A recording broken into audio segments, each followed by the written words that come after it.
ಶ್ರೀ ಗುರುಭ್ಯೋ ನಮಃ ಹರಿ ಓಂ.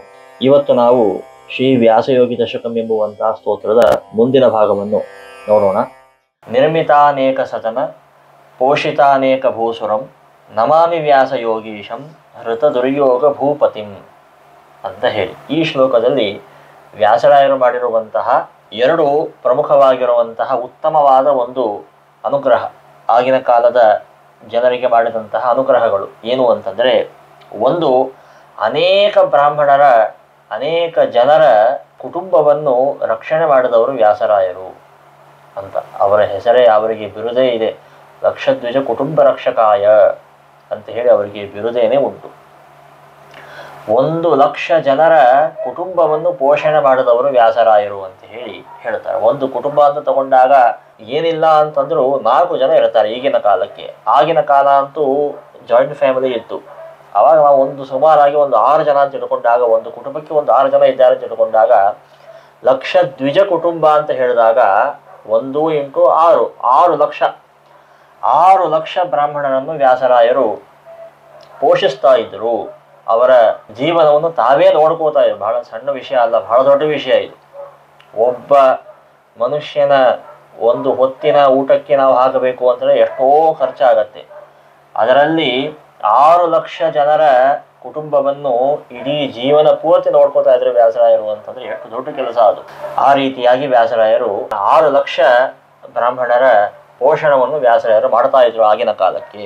ಹೇಗೆ ಮಾಡ್ತಾ ಇದ್ರು ಅಂತಂದ್ರೆ, ನಿರ್ಮಿತಾನೇಕ ಸದನ, ಸದನ ಎಂಬುವ ಶಬ್ದಕ್ಕೆ ಮನೆಗಳು ಅಂತ ಹೇಳಿ ಅರ್ಥ. ಅನೇಕ ಮನೆಗಳನ್ನು ಕಟ್ಟಿಸಿ ಅನೇಕ ಗ್ರಾಮಗಳನ್ನು ನಿರ್ಮಾಣ ಮಾಡಿ ಆ ಗ್ರಾಮಗಳಲ್ಲಿ ಅಗ್ರಹಾರಗಳನ್ನು ಸ್ಥಾಪನೆ ಮಾಡಿ, ಯಾವ ರೀತಿಯಾಗಿ ವ್ಯಾಸರಾಯರು ಪೋಷಣೆ ಮಾಡ್ತಾ ಇದ್ರು ಅಂತಂದರೆ, ಅಗ್ರಹಾರಗಳನ್ನು ನಿರ್ಮಾಣ ಮಾಡಿ ಆ ಅಗ್ರಹಾರದಲ್ಲಿ ಒಂದು ದೇವಸ್ಥಾನವನ್ನು ಕಟ್ಟಿಸಿಕೊಟ್ಟು ದೇವರ ಪ್ರತಿಷ್ಠಾಪನವನ್ನು ಮಾಡಿ ಕೇವಲ ವಿದ್ವಾಂಸರಿಗಷ್ಟೇ ಪೋಷಣೆ ಮಾಡ್ತಾ ಇರಲಿಲ್ಲ ವ್ಯಾಸರಾಯರು. ಅಗ್ರಹಾರ ಅಂತಂದರೆ ಅನೇಕ ಮನೆಗಳು ಇರುತ್ತೆ.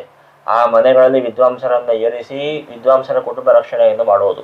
ವಿದ್ವಾಂಸರು ಆಗದೇ ಇರುವಂತಹ ಬ್ರಾಹ್ಮಣರು ಇದ್ದರು ಅಂತಂದರೆ ಅವರನ್ನು ದೇವರ ಪೂಜೆ ಮಾಡಲಿಕ್ಕೆ ಆ ಅಗ್ರಹಾರದಲ್ಲಿ ಯಾವ ದೇವಸ್ಥಾನವನ್ನು ಕಟ್ಟಿಸಿದ್ದಾರೆ ವ್ಯಾಸರಾಯರು, ಆ ದೇವಸ್ಥಾನದಲ್ಲಿ ಬ್ರಾಹ್ಮಣರನ್ನು ಪೂಜೆಗೆ ಅಂತ ಅರ್ಚಕರನ್ನು ಇಟ್ಟು ಅವರ ಪೋಷಣೆಯನ್ನು ಮಾಡುವುದು. ಈ ದೇವಸ್ಥಾನಕ್ಕೆ ಹೂವು ತಗೊಂಡ್ಬರಲಿಕ್ಕೆ ಅಂತೇಳಿ ಒಬ್ಬನನ್ನು ನಿರ್ಮಿಸಿ ಅವನ ಜೀವನವನ್ನು ರಕ್ಷಣೆ ಮಾಡೋದು, ಹಾಲು ತಗೊಂಡ್ಬರೋದು, ಈ ದೇವಸ್ಥಾನವನ್ನು ಸ್ವಚ್ಛ ಮಾಡೋದು ಇತ್ಯಾದಿಯಾಗಿ ಬ್ರಾಹ್ಮಣರ ಜೀವನವನ್ನಷ್ಟೇ ಅಲ್ಲ, ಅನೇಕ ಜನರ ಜೀವನವನ್ನು ಕೂಡ ವ್ಯಾಸರಾಯರು ರಕ್ಷಿಸ್ತಾ ಇದ್ದರು ಅಂತ ಹೇಳಿ ಅವರ ಕಥೆಯಲ್ಲಿ ನಾವು ಕೇಳ್ತೇವೆ. ಈ ರೀತಿಯಾಗಿ ಅನೇಕ ಜನರ 6 ಲಕ್ಷ ಬ್ರಾಹ್ಮಣರು ಅಂತ ಹೇಳಿ ಪ್ರಮುಖವಾಗಿ ಹೇಳಿದ್ದು, 6 ಲಕ್ಷ ಬ್ರಾಹ್ಮಣರು ಅಷ್ಟೇ ಅಲ್ಲದೇನೆ ಅನೇಕ ಜನರನ್ನು ಕೂಡ ಪಾರಪಕ್ಷವಿಲ್ಲದೇನೆ ವ್ಯಾಸರಾಯರು ಪೋಷಣೆಯನ್ನು ಮಾಡ್ತಾ ಇದ್ದರು ಅಂತ ಹೇಳಿ ಇಲ್ಲಿ ಸ್ತೋತ್ರ ಮಾಡಲಾಗಿದೆ. ಮತ್ತು ಹೃತ ದುರ್ಯೋಗ ಭೂಪತಿಂ ಅಂತ ಹೇಳಿ, ದುರ್ಯೋಗ ಎಂಬುವ ಶಬ್ದಕ್ಕೆ ಕೆಟ್ಟದಾದಂತಹ ಒಂದು ಯೋಗ, ಕುಹುಯೋಗ, ಕೃಷ್ಣದೇವರಾಯನಿಗೆ ಬಂದಿರುವಂತಹ ಕುಹುಯೋಗವನ್ನು ಪರಿಹಾರ ಮಾಡಿದವರು ವ್ಯಾಸರಾಯರು ಅಂತ ಹೇಳಿ ಇಲ್ಲಿ ಸ್ತೋತ್ರ ಮಾಡಲಾಗಿದೆ. ಅಂತಹ ವ್ಯಾಸಯೋಗೀಶಂ ನಮಾಮಿ, ನಮಸ್ಕಾರವನ್ನು ಮಾಡುತ್ತಿದ್ದೇನೆ ಅಂತ ಹೇಳಿ 6ನೆಯ ಶ್ಲೋಕ. ಇದಾದ ಮೇಲೆ 7ನೆಯ ಶ್ಲೋಕ, ಕೃತವ್ಯಾಸತ್ರಿಕ ಬ್ರಧ್ನ ವಿಧ್ವಸ್ತಧ್ವಾಂತ ದುರ್ಮತಂ ವ್ಯಾಸಾರ್ಯಂ ನೌಮಿ ಟೀಕಾಕೃತ್ ಕಂಜಭೃಂಗಾಯಿ ತಾಂತರಂ ಅಂತ ಹೇಳಿ ಇಲ್ಲಿ ವ್ಯಾಸರಾಯರು ಮಾಡಿರುವಂತಹ 3 ನೀರು ಕೃತಿಗಳು, ಚಂದ್ರಿಕಾ, ತರ್ಕತಾಂಡವ ಮತ್ತು ನ್ಯಾಯಾಮೃತ ಅಂತ ಹೇಳಿ 3 ನೀರು ಗ್ರಂಥಗಳು, ಆ ಗ್ರಂಥಗಳನ್ನು ರಚನೆ ಮಾಡಿರುವಂತಹ ವ್ಯಾಸರಾಯರ ಸ್ತೋತ್ರವನ್ನು ಮಾಡಲಾಗಿದೆ. ಇದಕ್ಕೆ ವ್ಯಾಸತ್ರಯ ಅಂತ ಹೇಳಿ ಪ್ರಸಿದ್ಧಿ ಇದೆ. ಈ ವ್ಯಾಸತ್ರಯ ಎಂತಹದ್ದು ಅಂತಂದರೆ, ಬ್ರಧ್ನ ಎಂಬುವ ಶಬ್ದಕ್ಕೆ ಸೂರ್ಯ ಅಂತ ಹೇಳಿ ಅರ್ಥ. ಇದಕ್ಕೆ ಅನೇಕ ಕವಿಗಳು ಈ ವ್ಯಾಸತ್ರಯವನ್ನು ನರಸಿಂಹದೇವರ 3 ಕಣ್ಣುಗಳಿಗೆ ಹೋಲಿಸಿದ್ದಾರೆ. ಆದ್ದರಿಂದ ಸೂರ್ಯನಂತೆ ನರಸಿಂಹದೇವರ 3 ಕಣ್ಣಿನಂತೆ ಪ್ರಜ್ವಲಿಸ್ತಾ ಇರುವಂತಹ ಈ ವ್ಯಾಸತ್ರಯ ಎಂಬುವ ಗ್ರಂಥದಿಂದ ಅನೇಕ ದುರ್ಮತಗಳನ್ನು, ಅನೇಕ ಆಕ್ಷೇಪಗಳನ್ನು, ಮಧ್ವ ಸಿದ್ಧಾಂತದ ಮೇಲೆ ಬಂದಿರುವಂತಹ ಅನೇಕ ಪ್ರಬಲವಾದ ಆಕ್ಷೇಪಗಳನ್ನು ವ್ಯಾಸರಾಯರು ಖಂಡನೆ ಮಾಡಿದ್ದಾರೆ. ಇವೆಲ್ಲವೂ ಹೇಗೆ ಸಾಧ್ಯವಾಯಿತು ವ್ಯಾಸರಾಯರಿಗೆ ಅಂತ ಪ್ರಶ್ನೆ ಮಾಡಿದಲ್ಲಿ ಅದಕ್ಕೆ ಮುಂದಿನ ವಿಶೇಷಣ ಹೊರಟಿದೆ. ಟೀಕಾಕೃತ್ ಕಂಜಭೃಂಗಾಯಿ ತಾಂತರಂ, ಟೀಕಾರಾಯರ ಕಂಜ ಎಂಬುವ ಶಬ್ದಕ್ಕೆ ಕಮಲ ಅಂತ ಹೇಳಿ ಅರ್ಥ. ಟೀಕಾರಾಯರು ಮಾಡಿರುವಂತಹ ಗ್ರಂಥಗಳು ಎಂಬುವಂತಹ ಒಂದು ಕಮಲ, ಶ್ರೀಮನ್ಯಾಯಸುಧ ಆಗಿರಬಹುದು, ತತ್ವಪ್ರಕಾಶಿಕ ಆಗಿರಬಹುದು, ಇತ್ಯಾದಿ ಅನೇಕ ಟೀಕಾರಾಯರು ಮಾಡಿರುವಂತಹ ಗ್ರಂಥಗಳು ಅಥವಾ ಟೀಕಾರಾಯರೇ ಆಗಿರಬಹುದು ಅವರು ಎಂಬುವಂತಹ ಒಂದು ಕಮಲ. ಆ ಕಮಲದಲ್ಲಿ ಆಸಕ್ತರಾಗಿರುವಂತಹ ದುಂಬಿಯಂತೆ ಇದ್ದವರು ವ್ಯಾಸರಾಯರು. ಯಾವಾಗಲೂ ಟೀಕಾರಾಯರ ಗ್ರಂಥಗಳನ್ನೇ ಓದ್ತಾ ಇರೋದು, ಅವುಗಳ ವಿಮರ್ಶೆಯನ್ನೇ ಮಾಡ್ತಾ ಇರೋದು, ಅವುಗಳ ಅನುಸಂಧಾನವನ್ನೇ ಮಾಡ್ತಾ ಇರೋದು, ಅವುಗಳ ಪಾಠವನ್ನು ಹೇಳೋದು. ಈ ರೀತಿಯಾಗಿ ವ್ಯಾಸರಾಯರು ತಮ್ಮ ಜೀವನವನ್ನು ಕಳೆದವರು. ಇಷ್ಟು ಅದರಲ್ಲಿ ಮುಳುಗಿರುವುದರಿಂದಲೇ ವ್ಯಾಸರಾಯರಿಗೆ ಈ ರೀತಿಯಾಗಿರುವಂತಹ ಅನೇಕ ದುರ್ಮತಗಳನ್ನು ಖಂಡನೆ ಮಾಡುವಂಥ ಒಂದು ಶಕ್ತಿ ಬಂತು ಅಂತ ನಾವಿಲ್ಲಿ ಅನುಸಂಧಾನವನ್ನು ಮಾಡಬೇಕು. ಅಂತಹ ವ್ಯಾಸರಾಯರಿಗೆ ನವಮಿ ನಮಸ್ಕಾರವನ್ನು ಮಾಡುತ್ತಿದ್ದೇನೆ ಅಂತ. 8ನೇ ಶ್ಲೋಕ. ಮಧ್ವಾರ್ಯ ಕರುಣಾಪೂರ ಕ್ಲಿನ್ನಾಂತಃ ಕರ್ಣಂ ಮುನಿಂ ನಮಾಮಿ ವ್ಯಾಸಯೋಗೀಶಂ ಭಾವಬದ್ಧ ಕಪೀಶ್ವರಂ. ಇಲ್ಲಿ ವ್ಯಾಸರಾಯರು ಮಾಡಿರುವಂತಹ 732 ಪ್ರಾಣದೇವರ ಪ್ರತಿಷ್ಠಾಪನೆಯ ಕಥೆಗಳನ್ನು ಸಂಗ್ರಹ ಮಾಡಲಾಗಿದೆ. ಮಧ್ವಾರ್ಯ ಕರುಣಾಪೂರ ಕ್ಲಿನ್ನಾಂತಃ ಕರ್ಣಂ.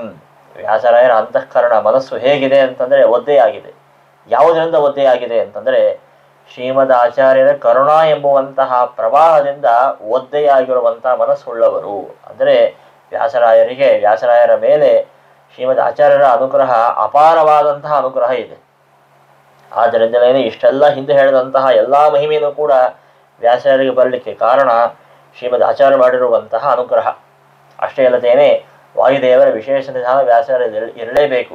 ಅಷ್ಟು ಸನ್ನಿಧಾನ ಇದ್ದದ್ದಕ್ಕೇನೆ ವ್ಯಾಸರಾಯರು ಇಷ್ಟೆಲ್ಲ ಕಾರ್ಯಗಳನ್ನು, ವಾಂಗ್ಮಯ ಸೇವೆ ಆಗಿರಬಹುದು ಅಥವಾ ಸಾಮಾನ್ಯ ಜನರ ಸೇವೆ ಆಗಿರಬಹುದು, ಸೇವಾ ಎಂಬುವ ಶಬ್ದಕ್ಕೆ ಅವರಿಗೆ ಮಾಡುವಂತಹ ಸಹಕಾರ ಆಗಿರಬಹುದು, ಇವನ್ನೆಲ್ಲವನ್ನು ಕೂಡ ಮಾಡುವ ಸಾಧ್ಯತೆ ವ್ಯಾಸರಾಯರಿಗೆ ಆದ್ದರಿಂದಲೇ ಆದದ್ದು.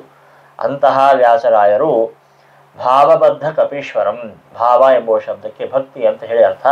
ಭಾವೋ ಭಕ್ತಿ ಸಮುದ್ದಿಷ್ಟ ತದ್ವಾನ್ ಭಾವುಕ ಉಚ್ಯತೆ ಎಂಬ ಪ್ರಮಾಣಾನುಸಾರವಾಗಿ ಭಾವ ಎಂಬುವ ಶಬ್ದಕ್ಕೆ ಭಕ್ತಿ ಅಂತ ಹೇಳಿ ಅರ್ಥ. ಭಕ್ತಿಯಿಂದ ಬಂಧನ ಮಾಡಲ್ಪಟ್ಟಂತಹ ಕಪೀಶ್ವರಂ. ಕಪೀಶ್ವರ ಎಂಬುವ ಶಬ್ದಕ್ಕೆ 2 ಅರ್ಥವನ್ನು ನಾವು ಮಾಡಬಹುದು. ಕಪೀನಾಮೀಶ್ವರ ಅಂತ ಇಟ್ಟುಕೊಂಡಾಗ ಹನುಮಂತ ದೇವರು ಅಂತ ಅರ್ಥ ಬರುತ್ತದೆ. ತಥಾಚ 732 ಪ್ರಾಣದೇವರ ಪ್ರತಿಷ್ಠಾಪನೆಯನ್ನು ಮಾಡಿದವರು ವ್ಯಾಸರಾಯರು ಅಂತ ಹೇಳಿ ಅರ್ಥ ಬರುತ್ತೆ. ಅಥವಾ ಕಪಿಶ್ಚಾಸೋ ಈಶ್ವರಶ್ಚ ಅಂತ ಅರ್ಥ ಮಾಡಿಕೊಂಡಾಗ ಪ್ರಾಣದೇವರ ಪ್ರತಿಷ್ಠಾಪನೆಯನ್ನು ಮಾಡಿದವರು, ಅಲ್ಲಲ್ಲಿ ಶ್ರೀಕೃಷ್ಣ ಪರಮಾತ್ಮನ ಪ್ರತಿಷ್ಠಾಪನೆಯನ್ನು ಕೂಡ ಮಾಡಿದವರು ಎಂಬ ಅರ್ಥನೂ ಕೂಡ ನಾವಿಲ್ಲಿ ಸ್ವೀಕಾರ ಮಾಡಬಹುದು. ಅಂತಹ ವ್ಯಾಸರಾಯರಿಗೆ ನಮಾಮಿ ನಮಸ್ಕಾರ ಮಾಡುತ್ತಿದ್ದೇನೆ ಅಂತ. 9ನೇ ಶ್ಲೋಕ. ದ್ವಿಷಟ್ ಸಂವತ್ಸರಾರ್ಚಾಸು ಪ್ರೀತ ವೆಂಕಟ ವಿಗ್ರಹಂ ಅರ್ಪಿತಾದಭ್ರ ಕನಕಂ ವ್ಯಾಸರಾಜಂ ನಮಾಮ್ಯಹಂ. ಈ ಶ್ಲೋಕದಲ್ಲಿ ವ್ಯಾಸರಾಯರು 12 ವರ್ಷಗಳ ಕಾಲ ತಿರುಪತಿಯಲ್ಲಿ ಮಾಡಿರುವಂತಹ ತಂತ್ರಸಾರೋಕ್ತ ಮಾರ್ಗವಾಗಿ ತಿರುಪತಿಯಲ್ಲಿ ಮಾಡಿರುವಂತಹ ವೆಂಕಟೇಶ ದೇವರ ಪೂಜಾ, ಆ ಒಂದು ಘಟನೆಯನ್ನು ಇಲ್ಲಿ ಸಂಗ್ರಹ ಮಾಡಲಾಗಿದೆ. ದ್ವಿಷಟ್ ಸಂವತ್ಸರ 6 ಅಂದರೆ 12 ವರ್ಷಗಳ ಕಾಲ ವ್ಯಾಸರಾಯರು ವೆಂಕಟೇಶ ದೇವರ ಪೂಜೆಯನ್ನು ಮಾಡಿದ್ದಾರೆ.